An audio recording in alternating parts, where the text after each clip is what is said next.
আমার আপনার তরফ থেকে আমি আপনাদের ধন্যবাদ জানাই।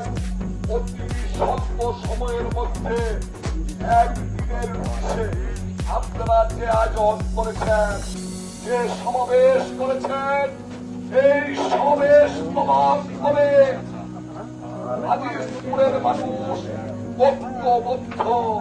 তারা সামনের দিনে আমি গুরুদার আমার নির্বাচনের জন্য তারা প্রস্তুত। তাই প্রিয় ভাই ও বোনেরা, আপনাদের যে ভালোবাসা, আপনাদের যে আজকের যে এই সমাবেশ প্রমাণ করে ইনশাল্লাহ আমরা কামিয়াবি হব। আর আপনাদের যাবে বিভিন্ন গ্রামে ঘাসপাড়া, ফুটেপাড়া, চরগুলিন্দি, পুরাঞ্চল, ময়লা, পাড়া আত্মীয় স্বজন আছে, তাদের প্রতি আপনারা খোঁজ দিবেন আমার মাঠের অবস্থা। তাই ভাইরা রাত মনে করছে সামনের দিনে আরো আমরা সমাবেশ করবো, মিটিং করবো।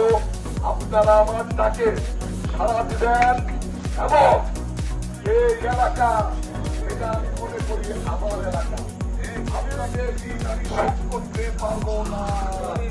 বিশেষ করে আমরা মা বোনেরা যারা এই গ্রহণ সহ্য করে ছোট বাচ্চা কাচ্চা বাসায় রেখে আপনারা এসেছেন, আপনাদের মা বোনদের কাছে আমি একটি কথা বলে যাই, আমি আপনাদের সন্তান। আমাকে সুখে দুঃখে আপনারা পেয়েছেন। আমাকে রাত্রে একটা সময় যদি কিনতেন, আমাকে পেয়েছেন। আমি আপনাদের সঙ্গে আপনাদের ঋণ আমি শোধ করতে পারবো না।